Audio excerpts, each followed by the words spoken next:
नमस्ते, कैसे हैं आप? मैं आशा करती हूँ आप सब बहुत अच्छे होंगे। What is self love? आखिर सेल्फ़ लव क्या है? आज भी ये क्वेश्चन रहता है लोगों के मन में कि आखिर सेल्फ़ लव है क्या और इसको कैसे करें? अक्सर लोग क्या करते हैं, इसकी जड़ में नहीं जाते, इसको गहराई से नहीं समझते, इसकी गहराई वाला कॉन्सेप्ट नहीं समझते, आखिर इसकी जड़ क्या है, और ऊपर-ऊपर से हम फॉलो करना शुरू कर देते हैं। और जब ये हमारे लिए काम नहीं करता, फिर हम कहते हैं भाई ये बेकार की चीज़ है, हमारे लिए तो काम ही नहीं करती, बेकार है ये सेल्फ़ लव करना। जब हम किसी रिश्ते में होते हैं, ठीक है, किसी रिलेशनशिप में हैं, सामने वाले के लिए कि हम क्या करते हैं, सब कुछ न्यौछावर करते हैं, अपना तन मन धन, तुम ही मेरी पूजा हो, तुम ही मेरा भगवान हो, तुम ही सब कुछ हो, सब कुछ तुम ही हो, ये भगवान तुम ही हो, मतलब सब कुछ तुम ही हो, है ना, यही तो करते हैं हम। उसके लिए हर वक्त अवेलेबल रहते हैं। और यही चीज़ मैं अगर आपसे कहूँ कि भैया अपने लिए 5 मिनट के लिए वक्त निकाल लो पूरे दिन में, तो क्या कहोगे? पागल थोड़ी ना है हम, ये काम कौन करे हैं? बाहर प्यार ढूंढते हैं, यानी मांगते रहते हैं, मांगते रहते हैं, खुद में नहीं देना सीखते, खुद में नहीं अपने आप को देने की कोशिश करते। और ये बात मैं ही नहीं कह रही हूँ, ये बात तो स्वयं श्री कृष्ण ने कही है श्रीमद् भागवत गीता में। अगर आप उस इंसान से बात करे बिना इस सृष्टि से चले गए जो सबसे ज़्यादा इम्पोर्टेंट है वो स्वयं आप खुद, तो समझ लीजिए आपने उस इंसान से बात नहीं करी जो इस दुनिया का सबसे सर्वश्रेष्ठ पर्सन था। समझ गए इस चीज़ को? यानी आपको खुद से जुड़ना होगा, आपको खुद से प्रेम करना होगा। और ये प्रेम कैसे होगा? खुद की केयर करना होगा, खुद के विचारों को समझना होगा। आप कहते हैं ना कि आपके लिए लॉ ऑफ अट्रैक्शन काम क्यों नहीं करता? इसीलिए नहीं करता क्योंकि आप सेल्फ लव से भरे हुए नहीं हैं, आप खुद से प्रेम नहीं करते। अगर आप खुद से प्रेम करेंगे ना, अगर आपके पास 1 रुपया भी है ना, उसमें भी आप संतुष्ट रहेंगे। और एक सबसे बड़ा रीज़न ये भी है, रिश्तों में डिसबैलेंस आता है ना, कि वैल्यू नहीं रहती है एक दूसरे के साथ, एक दूसरे की। वो यही होती है कि सारी वैल्यू तो हम सामने वाले को दे देते हैं, अपने आप के लिए कुछ छोड़ते नहीं हैं। तो फिर सामने वाला हमारे लिए कितनी वैल्यू करेगा, कितने टाइम तक वैल्यू करेगा? और एक वक्त ऐसा आएगा कि वो आपकी वैल्यू करना छोड़ देगा। खुद को देना नहीं चाहते, बाहर मांगने की कोशिश करते हैं।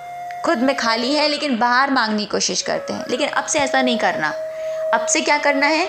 खुद में भरना है, खुद को प्रेम करना है, फिर बाहर मांगने की ज़रूरत नहीं पड़ेगी।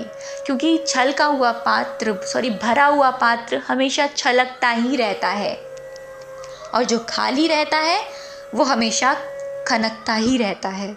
ठीक है, तो ये तो हो गया सेल्फ़ लव का एक कॉन्सेप्ट जो मैंने समझाने की आपको कोशिश करी कि आखिर सेल्फ़ लव है क्या।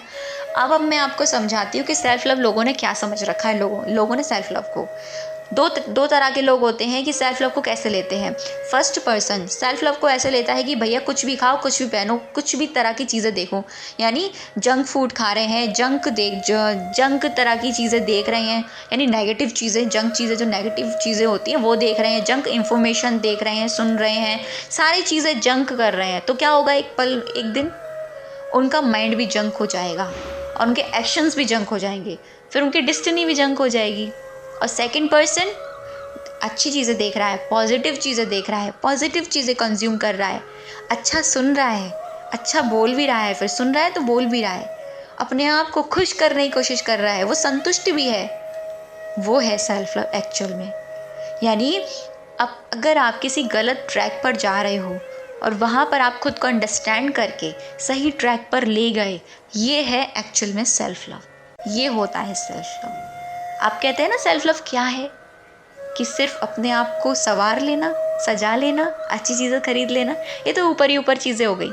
लेकिन डीप वाली केयर जो होती है ना, यही होती है कि अपने विचारों की केयर करना। यानी विचारों की केयर कैसे? आप क्या सोच रहे हो, क्या देख रहे हो, गलत तो नहीं देख रहे, गलत तो नहीं सोच रहे, गलत तो नहीं कंज्यूम कर रहे कुछ चीज़ें। वो होती है सेल्फ लव, कि अपने आप को अपने अवेयरनेस के साथ सही ट्रैक पर ले गए। अब मैं यहाँ पर आपको बताऊंगी कुछ 6 ऐसे टिप्स जो आप अगर इनको 21 दिन तक फॉलो करेंगे तो आप देखेंगे कि आप बिल्कुल अलग पर्सन बन जाएंगे, आप सेल्फ लव से पूरे भर जाएंगे। टेक्निक्स तो मैं आपको आगे बताती रहूँगी, लेकिन टेक्निक्स को करने से पहले इस वीडियो में जो भी चीज़ें मैं आपको बता रही हूँ, समझा रही हूँ, उनको फॉलो ज़रूर कीजिएगा, क्योंकि ये वीडियोज़ बिगनर्स के लिए बहुत हेल्पफुल है। अगर आप बिगनर्स नहीं है ना, तो भी आपके लिए बहुत हेल्पफुल है। तो चलिए चलते हैं अपने उन पॉइंट्स पर। सबसे पहला पॉइंट, अपने मेंटल डाइट को अच्छा कीजिए। मेंटल डाइट को जैसे कि मैंने अभी बताया, जंक चीज़ें देखना बंद कीजिए। ठीक है। जंक चीज़ें सुनना बंद कीजिए, यानी नेगेटिव चीज़ें देखना बंद कीजिए, नेगेटिव चीज़ें देखना सुनना बंद कीजिए, सिर्फ पॉजिटिव देखिए, पॉजिटिव कंज्यूम करिए। तो आप ये शुरू कर देंगे ना, आपको फ़र्क 1 हफ्ते से दिखना शुरू हो जाएगा। सेकंड चीज़, अपनी बाउंड्रीज़ क्रिएट कीजिए, यानी हमारी खुद की एक सीमा हो, को फोर्स कर रहा है कि नहीं नहीं मजाक, मतलब मज़े के लिए आ रही है वीडियो, बहुत अच्छी है, बहुत फ़नी है, देख ले, कोई दिक्कत नहीं है। वहाँ पर आपको अवेयर रहना है कि नहीं, अगर मैंने ये देख ली तो ये फिर मेरे माइंड को जंग कर सकती है, और आज देख ली तो कल भी मेरी ये लत लग जाएगी, फिर आगे भी मेरी लत लग जाएगी, फिर डेली मैं देखती रहूँगी या देखता रहूँगा, या फिर एक दिन ऐसा आएगा मेरी माइंड की प्रोग्रामिंग बन जाएगी और फिर डेस्टिनी भी मेरी ऐसे ही हो जाएगी। तो आपको अपनी बाउंड्रीज़ क्रिएट करनी है। थर्ड चीज़, आपको अपने आप से बातें शुरू करनी है। सबसे ज़्यादा मोस्ट इम्पॉर्टेंट पार्ट है ये सेल्फ लव का, कि पूरे दिन में 5 मिनट के लिए अपने आप से बातें करना शुरू कीजिए, अपने आप से बातें कीजिए, अपने दिल का हाल अपने आप को बताना शुरू कीजिए, फिर देखिए किस तरह के चमत्कार होते हैं आपकी ज़िंदगी में। चौथी चीज़, बुक्स पढ़ना शुरू कीजिए, बुक्स को अपना फ्रेंड बना लीजिए, कोई भी पॉजिटिव बुक ले लीजिए और डेली उसे पढ़ना शुरू कीजिए, चाहे कोई भी स्पिरिचुअल बुक ले लीजिए, आप डेली पढ़ना शुरू कीजिए। अगर आपको नहीं पता कौन सी बुक पढ़नी चाहिए तो आप मुझसे ज़रूर पूछ सकते हैं कमेंट सेक्शन में, मैं आपको बता दूँगी। पाँचवीं चीज़, सबसे ज़्यादा इम्पॉर्टेंट, पॉजिटिव चीज़ें देखिए, पॉजिटिव थॉट्स क्रिएट कीजिए, अपने लिए एक पॉजिटिव अफर्मेशन क्रिएट कर लीजिए और उसको बोलना शुरू कीजिए डेली, डेली उसको ज़्यादा से ज़्यादा बोलिए। और सबसे लास्ट, छठी चीज़, कि बीती बातों को भूल जाइए, जो भी हुआ है उनको उनको ख़त्म कीजिए। रात को सोते वक्त आप ये प्रैक्टिस कर सकते हैं कि जो भी चीज़ें हुई हैं, जो भी चीज़ें हो रही हैं आज के दिन में, जो भी नेगेटिव चीज़ें हुई हैं उनको रिलीज़ कीजिए, अपने आप को भी माफ़ कीजिए और सामने वाले को भी माफ़ कीजिए। इससे आप होपोनोपोनो प्रेयर की भी हेल्प ले सकते हैं। तो आप जब ये सारी चीज़ें फॉलो करेंगे, 21 दिन तक भी करेंगे ना, तो आप देखेंगे कि आप अपने आप को एकदम नया इंसान बना लेंगे और सेल्फ लव की जर्नी में आप किस तरह से उतर जाएंगे आपको पता भी नहीं चलेगा। तो कैसी लगी वीडियो मुझे कमेंट सेक्शन में ज़रूर बता के जाइएगा, और आप सबका दिल से बहुत सारा thank you so much for watching this video.